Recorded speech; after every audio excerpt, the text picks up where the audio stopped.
Welcome back to Story Deep Dive with Dana and Rachel. This is a podcast with book coaches and editors, and we are besties in real life, okay? For real, for real. What we do here is we read stories, but not as readers, as writers.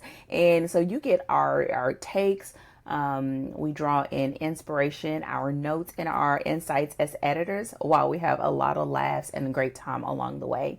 And so in this discussion, this is our final discussion when it comes to our current reading selection, which is K.F. Breene's Sin and Chocolate. Now, I must say, I don't think the title sort of really aligns with the book. Yeah. But whatever. She didn't ask me. I mean, yeah, I don't think chocolate so. didn't come up a whole lot. Like, it wasn't like a major theme. We got it a couple times of like a good chocolate, and I was like, okay. I was waiting for him to be like a chocolatier or something. I don't know. Like, he's just some hot guy. Not even a hot chocolatier, just some dude. Nothing. Girl, listen, yeah, she said a couple times. I guess she had to throw it in there just in case. Maybe she came up and was like, oh, this title was hot. And then she just rolled with it. So with that said, we will be discussing our editor's takes for Sin and Chocolate, and some of the things that we've sort of been talking about behind the scenes and what we are taking away from this. And we think that will be great starting points if you want to attempt something so audacious as a book like this. But before we get into that, Rachel, what do you have going on over there at Story Cipher? Well, at Story Cipher, we're always doing all things crime and fantasy, which means that on this podcast, you get pulled along for the ride. So while I am reading those nasty books where they're swinging from the chandeliers, I am giving to you a healthy dose of murder and magic. So I want to talk a little bit about our next book that we're doing on the podcast, which I am super, super excited about. I read this for the first time, I think it was last year. And it was just such like a fun, like classic mystery. So our next book for next month is going to be The Woman in the Library by Sulari Gentle. This book is a classic murder mystery with sort of this closed room style murder mystery with a really narrow a narrow cast of suspects specifically. And it is such a good example of like a fair play murder mystery where we know who the suspects are. It is like she plays fair and square with her clues, but also the protagonist is a writer, and writers and readers love books about writers and readers. Like when the protagonist is someone like us, we are like, ooh, I love it so much. And she also, I'm really excited to talk about, she has this really interesting narrative device that she uses that I've never seen before, but it's really, it's unusual, and it just adds so much, like, it just adds extra like goodness to the story. So that's going to be our October book pick. So a murder mystery is like the perfect thing for an October book pick. And I am looking so dang forward to sharing it with all of you who are listening and watching, and with you, Dana, who is going to be subjected to all of my book tastes. So I love this for you because it's going to be so fun. And there's even a little bit of romance in there. Listen, you are so excited, and that always makes me so concerned. Listen. She's excited. I am worried. Then again, I was that excited about Ninth House, and you're like, why are there ghosts and people dying? What's happening? Girl, you didn't tell me we're going to be some ghosts up in here. Listen. Okay, one of the pacts that Rachel and I have regarding this reading journey together is that I'm going to try my absolute best to not be like the two-year-old who is having a tantrum about having to eat their vegetables. Because while I'm actually reading it, y'all, she gets all the text, all the attitude. And then when I get to the end, I'm like, I see why you picked it. And she's just like, for real, you just did all of it. There's the sassy polos of like, what is this? And then by the end being like, this was deep. And I'm like, I know! I mean, it was like, what? Does she not know me? Does she not know my type of reading? I'd be like, Lord, I gotta focus. Okay, all right, I got it. I got it. I can say this has the benefit because, like, the first book out of the gate we did was Ninth House, which is like, 550 pages, intense. Our story opens with cracking a dude open, which is like, oh, it's so good. But it's so, like, tonally so powerful and so evocative. And then we did the Whistleblower not long after, which is like dense, like prose and British politics. This one is actually like like it for me borders on like a cozy mystery. Like it's kind of much tonally lighter. It's a much like overall like lighter read. So it's not going to be as like gritty. It's not going to be as like intense as The Whistleblower or Ninth House. So I say that in defense of myself and in defense of this book of like I think it's a very fun read. It's a very light, enjoyable read. So y'all, for the record, I don't trust Rachel saying this is a fun read. Dana doesn't look like she believes me. If you're not watching the podcast, I will just report back that Dana's looking at me like, she's not buying it. Your sense of fun and my sense of fun. That's fair. Listen, my sense of fun involves an awful lot of death. I don't know. Listen, when you get excited, I just know that you're excited. And I try my absolute best to bring the same energy. That's all. I think it's a noble effort that you make, and I appreciate that we are working and meeting each other in the middle with our book picks here. And I'm like, right. This is what we're doing. All right. And It gets crazy and it gets hot and our clothes are gone. And I'm like, okay, I guess this is what we're doing. And this is why I tell you still pick your books. Don't listen to me like over here like, oh Lord, clutches pearls. Okay? Just let it be because if you look at it, our choices have really gone well together this year. Yeah, they really have. And it was like, which I guess since we did it the way that we did, I mean, we could say we're just geniuses. I mean, we could say that. But the other part, I bet you are. I bet you are. It's a yes for me. But I think also the way that we wove them together, and it just shows like the dynamics of what we like to read. I think it's going to be so interesting. Hey, and as we're saying this, y'all, if you are watching or listening to this, don't forget to drop some of your recommendations. Please. Because we are finalizing our 2026 reading list, and hopefully we get some book twos in there. Yeah. Of what we read from this year and some other things, and maybe even some more current things. So who knows? Or Rachel maybe pull us up one that we gotta get some dust off of. I try not to do too many of the dusty books, particularly. So I love the classics. I love them for their contribution to literature. I love them for establishing the history of a given genre. But I will say, because they tend to operate stylistically differently, they don't tend to have like the same tight plot structures that we're used to in modern fiction, right? And so those are things that like, when I'm working with my clients and we are working on their book, I very seldom pull out a classic because what they need to see are, comps for their books right now, because the classics are good for building your understanding of the genre overall, and I love them for all of the reasons that they are like classics. But you, particularly with like plot and it's really plot more than anything. Our like modern stories are much more like concisely plot driven than stories were in the past, and so it can be hard to bridge that gap if you're not already interested in like how did this genre develop and where did it come from and who are the key players who made it what it is and all of that kind of stuff.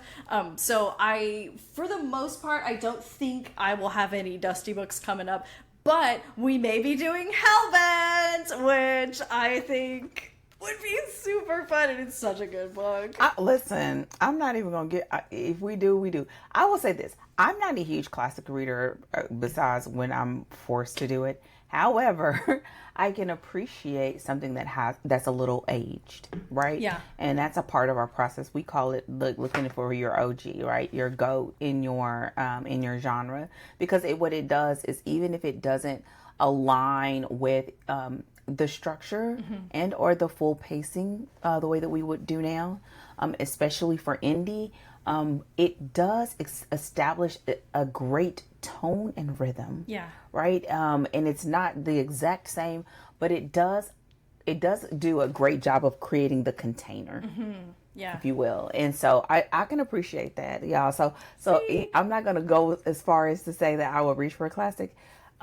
However, I will say that I can appreciate it. That's all I can say. Come on.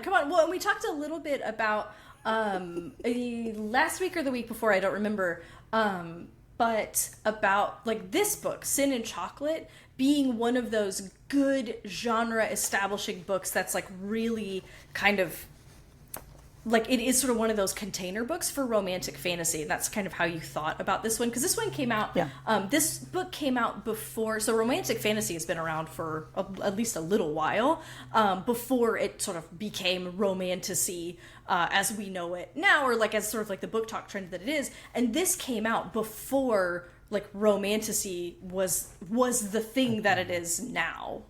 Mm-hmm. Yeah, I have so many theories on this. Like, I couldn't talk about it forever, and I don't say that I'm like, I would say I'm probably a lot more comfortable when it comes to just regular contemporary romance. Of course, paranormal. I would still put that in there just because it's a lot more secure. Romantasy is something that I really, until I kind of hooked into, at least for myself, it was helpful, that it really was just an overflow of urban fantasy, right? Like, urban fantasy was very, very popular. Yeah. If you would think about it in like the late 90s, early 2000s, that it was very popular, urban fantasy was. And then it kind of is like people started pulling in the romance because romance, and I personally, listen, y'all say whatever you want to say, I personally believe that has to do with Kindle Unlimited. Yeah. Right? Oh, because when you have Kindle Unlimited and you have so many romance readers that drive that subscription, then if you have any of those other genres and you want eyes and you want people to sort of be voracious about your read, why not?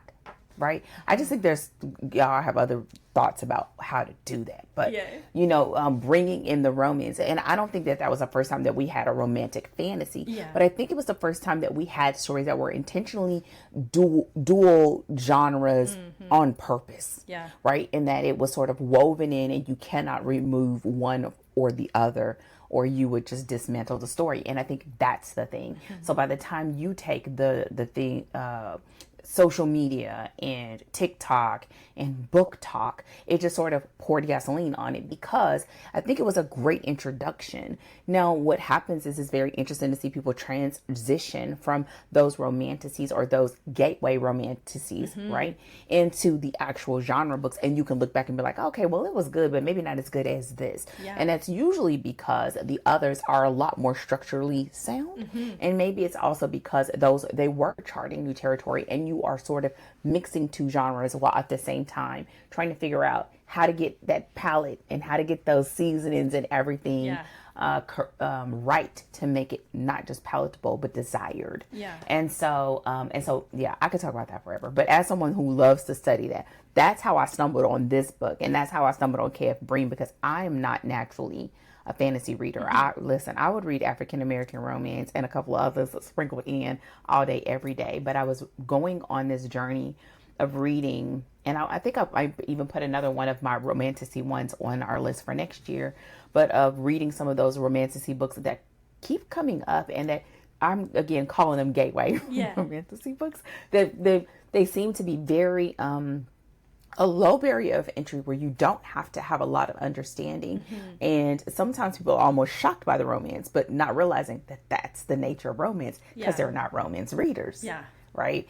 And then they almost tend to sometimes start a little bit younger in the age category. So you can get a little bit longer or almost, if you will, like a coming of age sort of bumps up against that. And so it's interesting to see how it's all evolved. And this was one series or one book that when I finished reading it, I immediately could have easily read it again. Yeah. Like, I've read it so many times just for myself. And it was a very interesting contrast to one of her other books. Because at first I was like, wait, do I like this because I like the way she writes? Or is it that I like the content and I like, all the other things? And then I read another one of her books, and I did like her writing style, but I didn't really care for that book. But I liked the book, but I didn't love the book for some key reasons. And so this was also one of those stories where I feel like it gives us like a little bit of an aroma of what we were talking about with Beautifully Cruel. Again, just a test to like how we set these books up, because these two coming together is very interesting. Yeah. But kind of like what we're talking about with Beautifully Cruel, of like kind of felt like she was playing with something and trying to see what she had.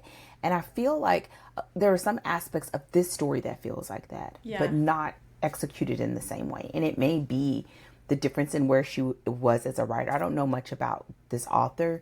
It could also just be that she had written enough books and she like let this series marinate enough that she really executed it in a way that made it very it made it really solid. And I feel like it makes it almost like a genre agnostic. Is that the right way I think of to say it? Yeah. Of like anybody could read this book, especially this book one, right? The magic is not too much. The steam is not too much.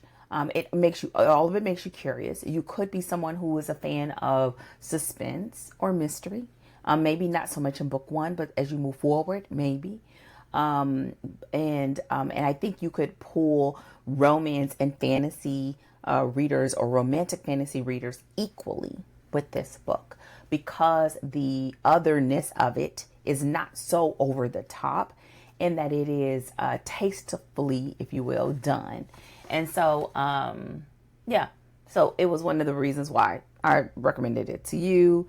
And I feel like it is a great read. And I think it's also a great sort of read if you are someone who you may want to play in this area and you're not quite sure yet, like what it could look like if you did it.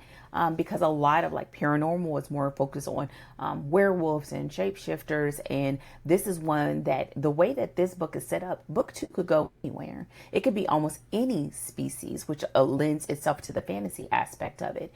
The fact that they're demigods and they're not things like werewolves and vampires, which are the majority of a lot of those books, means that you really do open up the space of what you can do in a book two, as long as you hook readers with the book one, which is something that I think she again done really well. So it's just those are all the reasons and then some, but on the top of the fact that I just think they're hot. And she did it well. So but yeah, definitely. I just wanted, so I was looking for because I remember this was like ages ago, but I had been getting, like, Audible had been advertising to me a KF Breene book, because it was like, you like fantasy? And then it was just like, the algorithm just kind of throws all kinds of stuff at you, like, what about this? What about this? What about this? And there was this KF Breene book that I kept getting recommended to me. I can't find it on Audible, but I do, but it was an adventure fantasy that was a romance. And so I think one of the reasons that this book turned out so well is because I think that she had gotten a few reps in before this of like this type of story. Because I remember, it had super like alpha male, like love interest, and the girl, she was like she was warrior or something, like she was super like strong female character, and they're kind of facing down, I think, some kind of world ending antagonist. I think that's the one that I read. It could be it was, I think that it's older than Sin and Chocolate, and I just, for the life of me, I can't find it. And I can't remember the title because I just never, when I saw that it was a romance at the time, I was like, oh, this isn't the kind of thing that I'm looking for. Because at the time I wasn't looking for romances. And look at you now. Look at me now. Look, we have got more romance coming down the pipeline. But I get it. Like here's the thing. and this almost, we'll go into our summary in just a second too, but I would say there's an aspect of this that if you go into this dynamic of looking at a romantasy or looking at a romantic fantasy, then you almost have to decide, like, what are the elements of fantasy that really draw you as a reader, right? Because some of them are purely character driven. So if they're character driven and then those fantasy aspects are sort of sprinkled in, and the author knows how to temper them in just the way, that means you could be a romance reader or a fantasy reader and you can enjoy it. But there are others where they really lean more towards the fantasy side, in that it is a little bit more world building, that there's a little bit more understanding of what's the circumstances in which they're in. And it doesn't mean the other ones don't do that, but it don't pay it a whole lot of, like, we get enough to make the core elements of the story stick. But we don't get I don't want to say overkill, but I mean, you don't just get the whole thing. Yeah. And I believe Breene does run that spectrum in her romances. And so she does do things, but she also does a very great job of playing well with traditionally romance tropes, and a lot of retellings that I've read of hers that she's done a really great job in. So I think that's, if I were to, like, I've never met her and I've never interviewed her, but hey, girl, if you listening, if you are, because KF could be anything, but basically I was saying, if you are, holla at your girl. And so, but what I think is, it's almost like, as an author, and I say this a lot to my clients, especially ones in inner circle, that you sort of have to decide, like, what are those sort of levers that I have at my disposal that are in alignment with my brand that I intend to pull and I intend to activate, and the ones that you want people to automatically associate with your brand. So that whether you go hardcore or you go light or you go soft or you go hard, they're still there for you, because they know that this is your brand promise. And in this particular space, I think it's important because even though it's a popular word, it's not very concrete as far as what those aspects are, other than, for the most part, it does align squarely with romance structure. And so with that said, that means every time you find a new one, you sort of are like a little bit in the Wild Wild West. So you read a little bit and you're like, oh, okay, I see what they're doing here, Yeah. And so I but I think it also makes it so it's, at the same time, it's very you have a lot of room for growth and improvising and sort of doing your own thing, while still appealing to those readers that would be well readers, right? That they read a lot of books. So, I mean, I think it's an open space right now, but yeah, definitely. I managed to find the book. It was called Chosen, and she published it in 2014. And so, I went, because I was like, I know what the cover looks like. I just need to find the title. But it's we've got sexy alpha male, we've got strong female lead, we have like dramatic, almost like, it actually reminds me of the kinds of romantasy stories we're seeing now, which is kind of nuts to see K.F. Breene doing it back in 2014. But what that means is, by the time we get to Sin and Chocolate, she's done this a few times, right? Like, she's kind of gotten some of those reps in, because I think that Sin and Chocolate came out in maybe 2017 it was 2017 or 2019, somewhere about. But this one, square, like, y'all, I'm looking at the cover. We're both looking at the cover. So if you didn't, go check it out on Amazon. But this totally looks like urban fantasy. Yeah. It's really urban fantasy. And listen, baby, what she said is, I know how to adapt with the times. Don't play with me. That's what she's saying. She knows how to write to market, how to catch the trends and get in there. And get in there and do what she needs to do, and then slide on to the side.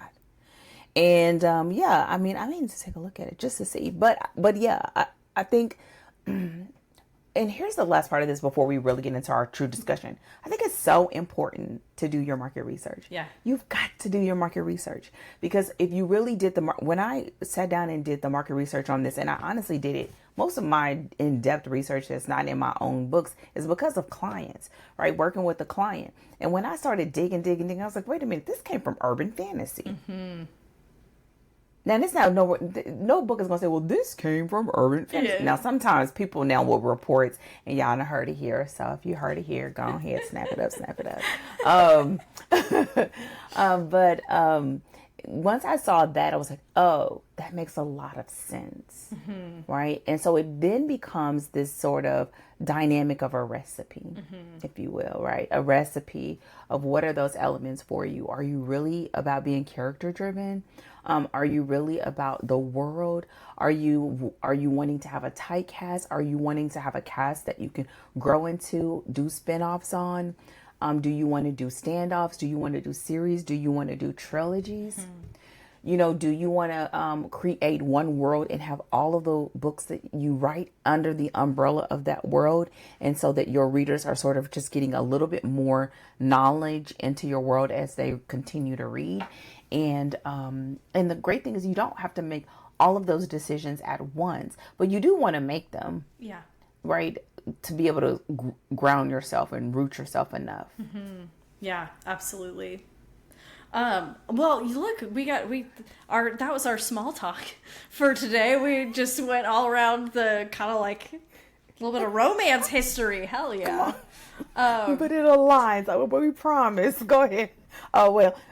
So what we're going to do now is go into the summary real quick before we get into the topics for our wrap up and our editor's takes. And listen, if you did not take notes on some of that, what are you doing with your life?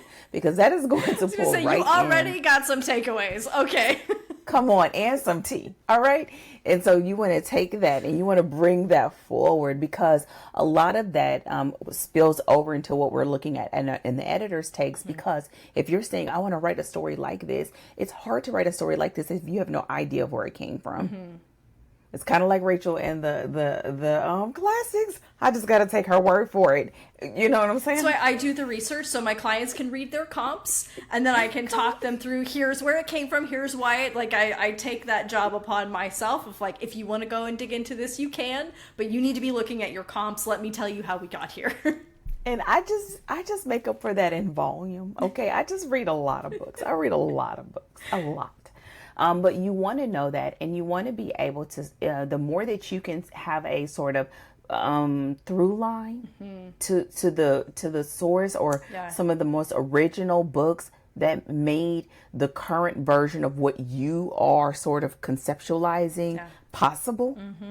and or popular, mm-hmm. then you're onto something. Yeah. And so that's what all of this is about. And it can be on a lot of those factors. And sometimes, like Romantasy, it's just the merging. Mm-hmm. It's the merging of two sort of worlds. Yeah. And a couple of authors just doubling down on it and making it work, and then making it sexy. Yeah. Right. And then we love it. So with that said, go ahead and give us a brief summary before we get into the rest of our discussion. Absolutely. Absolutely. So, K.F. Breene's Sin and Chocolate is the first book in the Demigods of San Francisco series, an urban fantasy romance that blends gritty survival, found family, and a broody demigod love interest. The story follows Alexis, a woman scraping by in San Francisco's neutral magical zone while protecting her two wards, Daisy and Mordecai. Her life changes when she crosses paths with Kieran, the sinfully powerful son of a ruthless demigod ruler, and Lexi has a rare power he's been looking for to save his mother. The book delivers slow-burn romance, high-stakes magic, sharp humor, and deep emotional bonds, all while setting up a series-long couple whose relationship unfolds across 6 books. I focused up super hard because last time I had to read the summary, I got all tripped up, and I specifically went, broody demigod love interest, and I was like, you can't do it again, Rachel, you've already done it, you can't do it again, but it was stuck in my head because that's how I did it last time. So anyway, that's the summary. You are so extra. You gotta love it. You gotta love it. Okay. Before you get off of your broody love interest, go ahead and give us, if you will, the high version of some of the things you'd like to discuss before we talk about our editor's takes to close out this read. Yeah. So just to kind of hit some of the overarching things I want to look at, I want to talk about giving your protagonist a goal and why that's important and what it does for the story and what that does for the protagonist. Also talking about, bringing your overarching force of antagonism. If you're in a series, kind of bringing that force of antagonism into book one and how to kind of introduce them and get them involved so that we can kind of feel something's coming, even if we don't know the details, and we will learn the details over the course of a book. And then also using the plot to showcase the magic. This is going to be applicable, even though this is a romantic fantasy, this is something that your romantic fantasy, writers you want to do, and your epic fantasy writers, your urban all of that. If you're writing fantasy, this matters. But before we get into any of my takeaways, I had a question that I kind of wanted to pose to you that we've been talking around the last few episodes, but I would love to get your insights on creating a multi-book series that features the same couple. So we've read up until this point romances that feature one couple in one book. So by the end, our couple is together. So we get all the steam, we get all the things, and then boop, and then the book's over. But then when you're looking at a multi-book series and you've got the same couple, the way you pace that out obviously has to change. You can't give everybody everything up front, but you need to give them some, or you at least have to make the promise. And so I wondered if you could talk just about tips for creating a multi-book series that features the same couple, and then maybe particularly emphasizing a first book and what kinds of things you're looking for. It's a tall order. I basically was just solve everybody's problems. Go. You know what? I've been lobbing these questions at you all, this whole series. I don't know what happened. I was just like, Dana, lend me your insights on this very complex topic. Go. And you know what I'm going through over here. You know I'm on the struggle bus. She don't care I'm on the struggle bus. Okay. You know what? Okay, it is a tall ask, but I will say, just to back up so that it doesn't feel overwhelming, I think one of the things that I always ask clients to do is just pause for a second and as much as you can, identify how many books you want to have this couple to occupy. Normally the max that you would see is maybe 4. Mm-hmm. The fact that there are 6, that's not common. Yeah. And so I personally like it to break it down in a way that is almost very structurally sound, which is, starting to think about what is that overarching plot that is going to hold this series together. Yeah. What is the glue? Mm-hmm. And understanding what that is very important, because once you know that, then you could kind of begin to drop down into each book and say, okay, so what is the overarching plot? And if this is a romantic fantasy, back in the day it would have been considered an urban fantasy, but either way, I would say, what is that external plot? And then what does that romantic relationship look like over the course of the book? Mm-hmm. Because what's going to happen is their relationship is going to evolve in every single book. And once you understand what the overarching arc is, then you can begin to drop down in each book. And I like to ask, what does this one book represent to the entire arc? Yeah. Just to keep it real simple. We keep it cute, y'all. We keep it sexy and cute and simple. And then once you pull that down, then you can begin to explore it a little bit more, especially when you wrap that context around your main characters. So I guess the first thing that I would say is that you want to make sure that you honestly have characters that we care about and that we want to be on that journey with them. Okay. And understanding what that overarching plot will help us to understand, where are they when they begin, and where do you want them to be at the end, and how are they going to evolve? Because part of this, which she does great in this book, is that you've got to hook them. Mm-hmm. And I'm going to even ask an even taller order of you, hook them for all 6. Yeah. Don't play. Don't even go short. Don't do them for 1. Go for all 6. So how can you? And it's going to lead to one of the questions that you asked about earlier, which is the reason why you're beginning to hook us for 6 is because you're beginning to help us to understand and mount why Valance is such a formidable opponent. Yeah. He's not the opponent yet. We have his presence, but we start understanding of why they really don't want to mess with him. Yeah. And now, because we know they are, now we want to know what's going to happen, right? And so understanding where each one of those books sit. Now, what I would recommend when I'm working with clients is to begin to assign like which books are in which act of the overarching structure, because you want each book to be whole and complete in themselves. And then you want this overarching story to work. Yeah. And that's like this is why, listen, don't do this out the gate. Get some books under your belt. Yeah. Don't give yourself this kind of headache. It's a good headache to have, but you really have to love the characters and the story to be stuck with it or to be in this world for 6 books. Yeah.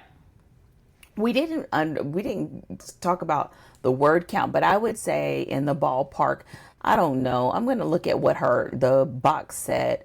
The box said it says it's 2,500 words, right? So, I mean, this is a long series to be in this world with the same couple the whole time. So I would say making sure the overarching story is compelling and that it is something that you can really give us the fullness of it across those 6 books. Yeah. And also really starting to get an understanding of where you're going to end and where you're going to start so that you have room to increase the stakes every time.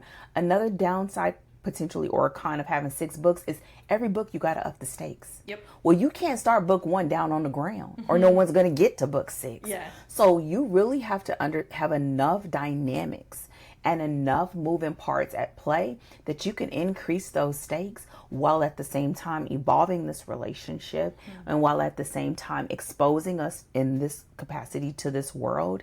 And at the same time, always having that sort of push-pull across the story. The other thing that I would say, as you start dropping down and seeing what each one of those books represent, I would also say if you are, in this case, starting to do something like a slow burn, you're going to have to think about, what is the beginning book ending of that relationship in book 1? Yep. What is it in book 2? What is it in book 3? What is it in book 4? That's why having 6 books seems like so much, right? Like, what is it? And even if you're not a plotter, and this is going to go out to my pantsers, I think having a mental note of this and bookending it, you don't have to be a plotter to know that's the stop sign. Yeah. This is where we end this book, so that you really can get the most of that ending and you really can make the most of that beginning. Yeah. And so understanding where those elements fall. And then once you know that, I would say go all in on your main characters. Yeah. You want to know about every nook and cranny. Now, we are not talking about whether they like, avocado or guacamole on their burrito. I appreciate that you're like, now hang on. What I just told you was this. What I don't mean is this. It's important because sometimes you download those character sheets off the internet and they're like, what's their favorite color? What do they have for breakfast? And you're like, man, that doesn't help me. Get out of here. Ugh. Do they call it soda pop or do they call it soda? No, what you really want to know is understanding like what is the deepest, darkest wound that would cause them to expose themselves to this journey. I had a better word, y'all, but I just have to give you the one I have. That will cause them to go on this journey and risk everything. For Kieran, he's risking something. He's risking a lot. And he's risking something that can be life or death for him. And by him doing it, he's also doing that for everyone that he cares about, which is the 6 in Alexis and Mordecai and Daisy. And so that means that it's got to be something good. It's got to be, you've got to go underneath there. And so the fact that we start off that this first book with the chapter 1 and chapter 2 already leaning into that, you begin to know, even though it's all going to unfold. So you really want to go in on those characters. What are those wounds? What are those lies that they tell themselves? Why these characters? Why now? Why her? Why him? What is it about them that is undeniable? What is the thing about them that will get in their way of reaching their goals? You want to know this because at the end of the day, you're going to be with these people for 2,500 words or more, right? Or in the case of most books now, 600,000 words, being very conservative. Like across all books? That's right. Yeah. anywhere, I would say anywhere between 80 and 100,000 nowadays. Yeah. Because a lot of these books are a little bit longer again, because they're appealing to Kindle Unlimited readers, and you're appealing to page reads, right? So with that said, you want to know that, and knowing that it's kind of like whenever you read a cozy, right, where they have little notches in their changes, right? In each book, you're sort of doing that, but with romance, you're going to have a little bit more. It's just that their personal journey is sort of slowly turning the dial towards 100% being all in, right? Yeah. And once you know where your books fall in that sort of act structure, then you can begin to say, okay, here are books in book one. Now here's how I built the entire story so that it is whole and complete on its own. And it also hints at what's to come, enough to get people invested to pre-order or buy the next one. Yeah. And I mean, that is probably just the very beginning, but if you can do that, you are ahead of the game. Yeah, and the thing that I would just add too, and this is for because my fantasy writers are often writing trilogies. That's kind of fantasy kind of comes in trilogies a lot these days. I think the other thing is on the external plot side, if you know that there's an overarching antagonism in each book, you're going to want a concrete mission, essentially, right? A concrete, we are doing this thing, and that is bringing us closer to our confrontation with the antagonist, so that you have a clear structure for each book, and they can still sort of be self-contained. They're going to all be connected, but then you sort of are like, okay, we've hit this checkpoint, and then it gives rise to this next thing, and then we've hit this checkpoint, and it gives rise to this next thing, and it helps keep your plot focused on our way to our confrontation with our antagonism. So we're getting these, again, they're sort of like miniature missions that are bringing us closer to the antagonist, that we're solving these problems so that we can keep the plot in each book nice and tight, and it doesn't, the series doesn't sag into a messy middle where the middle books are kind of muddled because we're trying to get from point A to point B, and then they get kind of messy and lost. Yeah, but I would say yes, and it's the same for everybody, right? So even when I'm saying you're dropping down each book, it's because each book, the only way a book can be contained in itself is if you have a whole story. Yeah. It's a whole story of its own. Now, saying you have a mission, it might be a mission. Your book may not be a mission, but it should be some evolution. Yes. And it should be it's almost like a checkpoint where we can objectively see that has been satisfied. Because that's where sometimes with those cliffhangers that kind of get people. Now you can say, I want a hard cliffhanger between those books.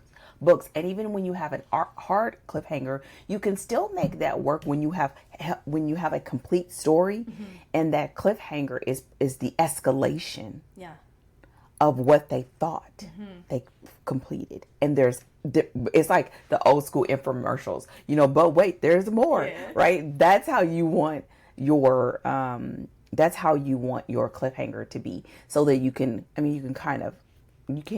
totally get away from people complaining about them, but that's the way that you can try to get around that as much as you can. Yeah. Well, and I think that this is kind of a good, this dovetails a little bit into the conversation about this is like an overlap between getting us attached to that protagonist, right? Showcasing that protagonist. And then one of the things that this was before we started the call, but one of the things you wanted to talk about was that found family, right? And the way that the found family plays into the into making this book what it is. So do you want to, real quick, before I just go off on a tangent, do you want to say real quick what the high level stuff is that you want to hit as far as your takeaways are? Okay. I would say, well, I don't know if I wanted to say anymore. We talk about this over the past episodes, but I will say this. There are times whenever you are writing something and I look at what are those reader-facing tropes that you are using to sort of pull people in, and it also sort of becomes like a glue for the story. And for this one, I do believe it's found family, right? Because for both of them, it is the thing that would cause them to do the thing they really don't want to do. Yeah. That they would do it for a loved one. Now that that brings on so many challenges for them, but it also covers a lot in a story that you need to do to endear those characters and to sort of get us to buy in to this story, which is it shows their humanity. It shows what they're willing to live for and die for. It shows them as being human, right? And it shows them something that either we aspire to or we can appreciate. Yeah. Right. And so that is really at the core of this, because both of them are sort of in this situation because of familial circumstances. Yeah. And they may have crossed paths at another time, but it would have been a little bit harder for them to sort of really work through that relationship, because they would have had nothing to really sort of cement them there and really force them to be in this space and put them in proximity with each other. And so here you see it in how we see it on a small scale with Lexi and Daisy and Mordecai, and it's something that grows across the series, but I think the actual essence of it is carried through. And I think it helps us to come into the fold, and you want to be a member of that found family. You want to be around that dinner table, right? Because you start getting these people. And I think it's a really great thing to root this in, because there's so much that's happening.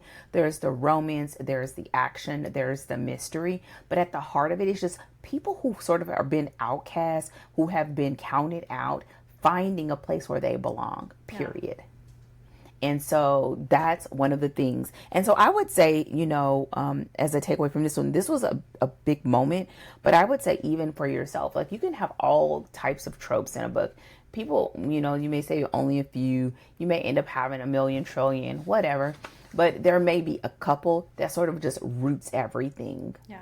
And it grounds it. And that sort of that essence of that permeates everything. Your themes, how those characters evolve, how they become one. And not just in this case two becoming one, but it's almost like his family and her family become a family, right? And I think that's also one of those things that really endears readers.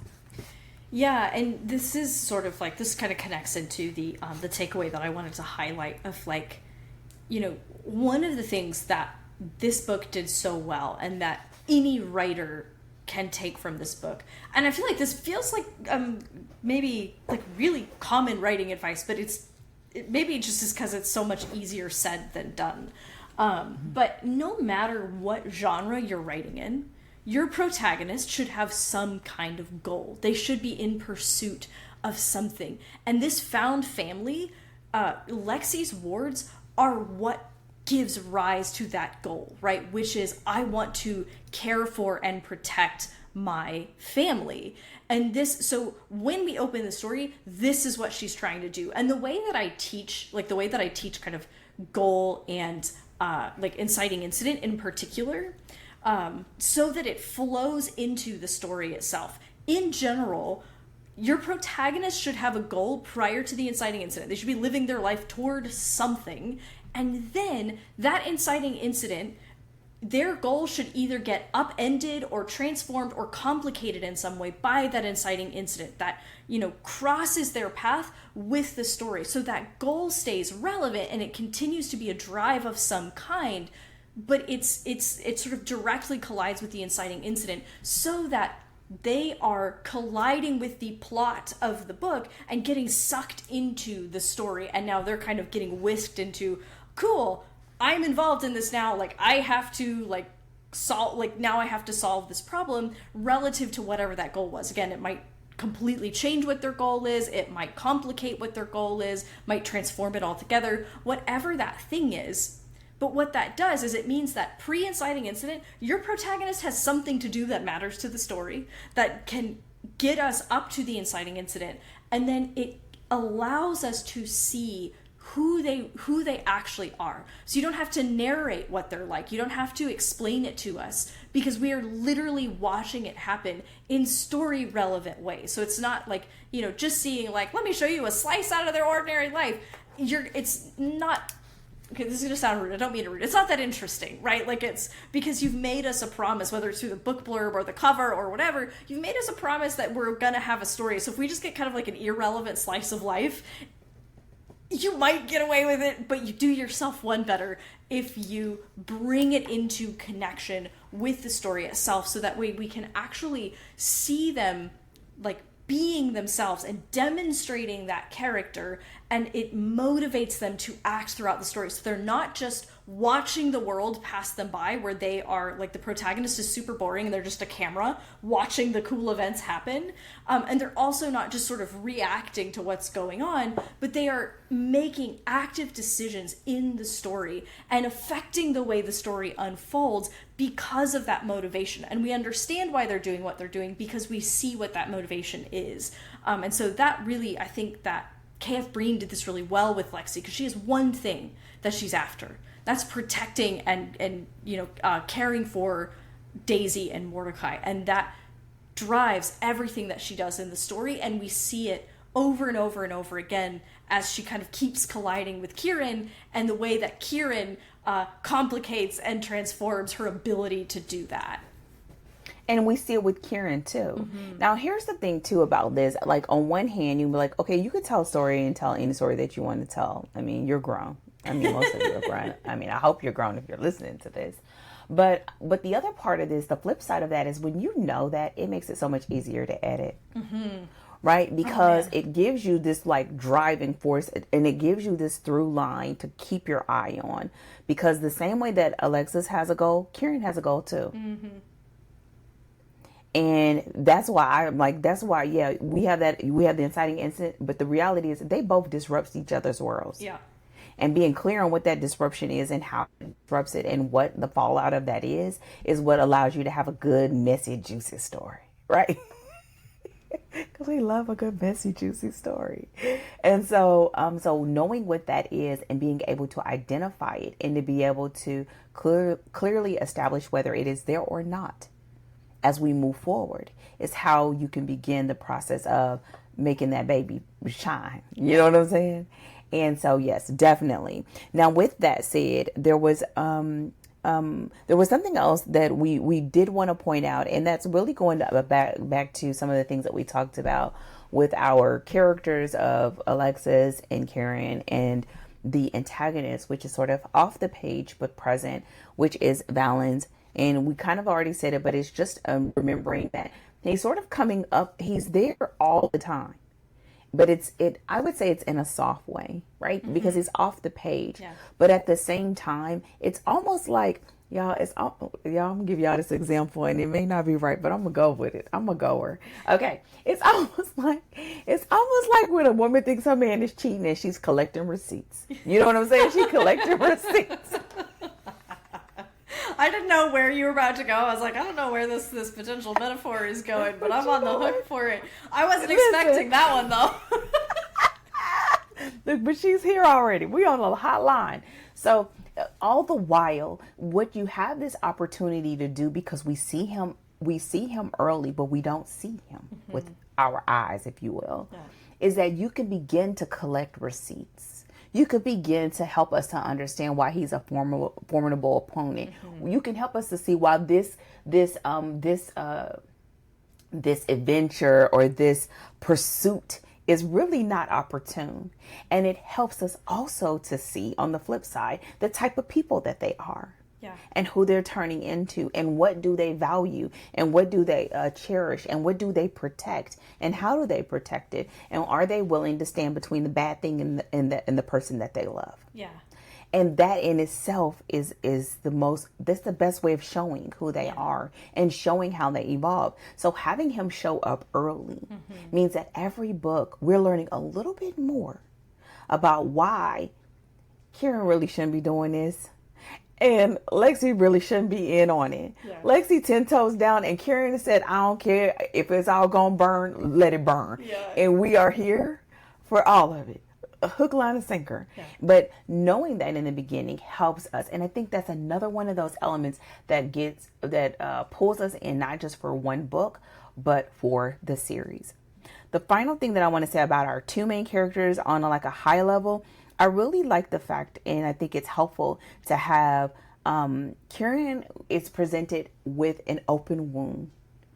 And most of the time when you are talking about your characters, they have a wound, but for many of them, it's not present.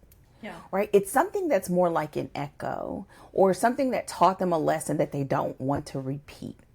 Right? But in this case, it's an open wound. Yeah. And it is something that is currently haunting him. So by the time you pair that with Alexis's urgent need, she can't wait much longer. Yeah. Her waiting any longer is really life or death for Mordecai. Yeah. So when you put those elements together, you already have us. And those elements were already present page 1. Yep. So I think that goes back to the question that you asked me earlier when you're thinking about a 6-book series. How can you get us in there? Get us in there right now. And people want to boom, bam, pow, do something that dead body that don't got nothing to do with nothing or whatever. This is how you make it relevant. And this is how you really begin to show us what they're made of and whether we want to be a part of this story. And so, yeah. Yeah. Go ahead. And well, I just want to say, like, this is also going back to what you're saying of, like, not just interesting us, like driving our interest through the events of the story, and the overarching force of antagonism in that sense of like, ooh, something big is lurking out there, we don't know what it is, but we know that we're on a collision course with it, but really like endearing us to those characters, right? Because we're watching them go after something at this point wherever they are in their journey. And we see them going after it, and then we see them colliding with each other, in their pursuit of that thing, and getting sort of like, they constantly keep running into each other as they each want this thing. And it's almost like, that weird thing that happens when you're like walking down the sidewalk and someone's like on your path and you try to get out of the way and they try to get out of your way. So you go, oh, and then you sort of like do this number, it's like that right throughout the whole book, where they're kind of like trying to like get out of the way until Kieran is like, he's following her now, and he's like, no, wherever you're going, I'm headed there too, but then it invests us in the individuals themselves. So those characters, we care about them, we care about what they want, and we care about seeing them like succeed and seeing how the heck they're going to do that. And because there's also then this tension between Lexi and Kieran, we also want to see how all of that is going to play out now that, because in this book, we had cat and mouse. He was chasing her, and she was like, go away. Now they're stuck together, and we are like, oh boy, what's going to happen now that they have to work together? Because they, like, for each of them to get what they need, they have to work together. And that makes us ready for book 2, because it's, like, set up all of that tension, and now it's promising that there's going to be twice as much tension, because now they're shoved together in this mutual goal. And so I for one, can't wait to read book 2. I'm like, oh man, what's going to happen? I can't wait. And I will say, one of the things that I kind of have on my notes is like, you can't forget that this is technically, it's a complete book, but it's the end of Act 1. And so this is when I feel like it is so important to understand how acts work. Yeah. Whether you are 3 act, 4 act, 5 act, 10 act, I don't know how many acts there are, but whatever number. But if you're looking at a 4-act structure, this is I would say this is the end of Act 1. Yeah. And one of the things that we find here, even though in this individual unit, if you were only looking at book 1, you have a happy for now. You have the issue kind of shored up. And now what you're doing is you are just moving forward, but it also is the moving forward of the overarching arc. And so what we find is at the end that you have this sort of adhesion that has nothing to do with them, but everything to do with them. And what I mean by that is like, it's not, they don't want to be stuck with each other. He's curious, but he also knows that being around him is deadly. Yeah. Right. And he's starting to have enough feelings for her to know that he doesn't want her too close to the fire. And she doesn't want anything to do with him, but she knows if you get too close to that one, you're going to burn. Yeah. Right. But at the same time, they are stuck to each other because of things that are more important to them than their personal desires. Yeah. Right. Her to protect her wards, him, his mother. And so I think what happens is just like any really good Act 1, like it's almost like they're stuck together, but they're doing the kicking and screaming, but there's no way out of it. Yeah. Right. Going back, doesn't mean, meaning you always say like there's irrevocable. Yes, you could always do something different, but they're forever changed. Yeah. By having had this experience with each other. And so that's what we're seeing, you know. So it makes him, I say, it makes him smitten with her, and her very, very curious about who he is against what she probably perceives him to be based on his family. Yeah. And so it makes for a very, very, very compelling read. Yeah. So was there any other elements? I think we covered everything. Was there anything else you wanted to cover in this editor's takeaways? You know, let me just drop one little bit about, world building, plot, and magic real quick, because it still fits into this kind of conversation about setting up for a series, right? Because when you're writing a series and you have a fantasy, this is true for historical fiction as well, urban fantasy, anything that is, world building. Honestly, this was even true for things we never got over, right? We're building Knock 'em Out and investing us in wanting to spend more time there. And using your plot to showcase your setting so that we want to spend more time there as well, that we are interested. So, this story did such a great job of, again, the magical environment is directly tied into Lexi's problems, saving Mordecai, taking care of Mordecai, and his illness is magical in nature. The world is split into magical, non-magical, and then we have the weird gap in between, overseen by a demigod. So you've got all these different types of magic, and these things are prompting the problems that Lexi is trying to solve, and at times also providing the solutions to the problems that Lexi is trying to solve. And so the story itself, the events of the story themselves, are allowing us to see this world and how it functions and what it's like and what the magic is and what kinds of things magic can do. We've not even scratched the surface, but we've begun to see kind of how it works. And so we're curious and we want to see more. And so part of that first book in a series, or any book, even if it's a standalone, you want to invest the reader in your world, but you don't do that by telling them the cool stuff about your world, right? This is like, it's like, well, let me tell you about the cool magic, or let me tell you about the cool history of the world. No. I have no context for this. I believe you that it's cool, but if you just say so, I'm going to be like, I guess, because I don't have any framing for it. But when you show it to us through the plot, when we see it playing out in the events of the story, now we understand, we're interested in the magic because we watched it happen and we're like, ooh, that was cool and interesting. We see this, we actually witness the stakes playing out, right? Where we see like, oh, I could see where that could be dangerous, or I could see where that would be a problem. And then what it also means is that we start to remember more of the details of the world and understand how it functions because we've witnessed it happening. And so we're more likely to be interested and excited and invested in a world if we're not confused all the time. So we are seeing it happen. We're seeing how cause and effect works and what kinds of problems, and witnessing them through the plot so that now we understand, reasonably how the world works, and we want to see more. And this plot does that so well because, again, it's all directly integrated of our plot is caused by the world that she lives in and the type of magic that exists. And so it's bringing us directly into contact with it so that we understand it and we want to see more of it. And your plot is the key to doing that, to endearing your reader to your world and the world building that you've done. Your plot is where that happens. And this book is a great example of that. Mm-hmm. It almost makes me think of, as you're saying that, and y'all listen, I think it's so amazing. One of the big takeaways of this whole process for me, is just like a lot of times we're doing things and we're working with stories in real time, and you're sort of having to sort of digest and figure out like, okay, what am I looking at? Okay, what recommendations do I need to make to this author?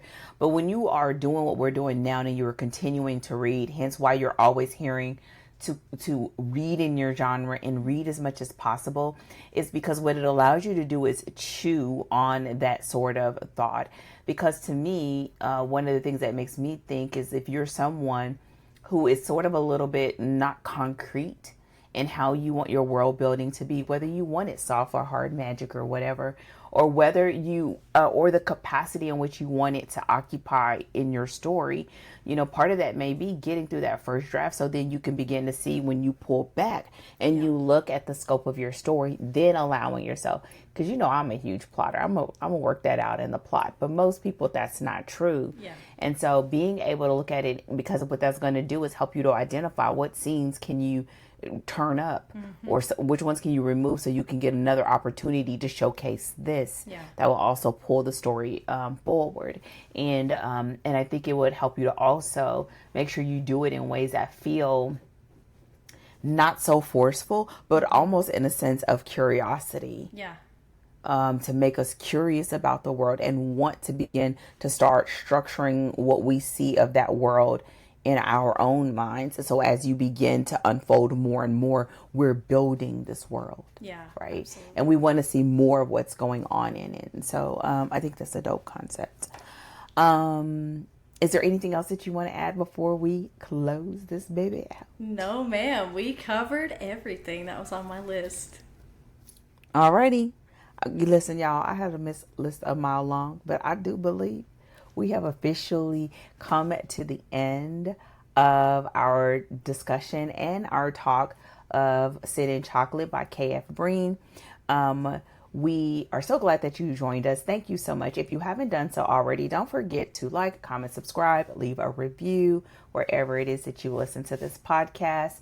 And if you have any recommendations for future stories, let us know in the comments. And if you have other questions, because we could have talked about this for a whole nother month. I think we had plenty to talk about, and we just had to jam it all. The fact that we spent 4 weeks talking about these books, and we still are like, man, there was so much more we could have said, is a testament to the magic of writing, I think. Oh yes, gotta love it. Now, as a reminder, y'all, I'm gonna set it up, and I'm gonna point to Rachel to bring us home on this particular thing, because I ain't gonna butcher this woman's name.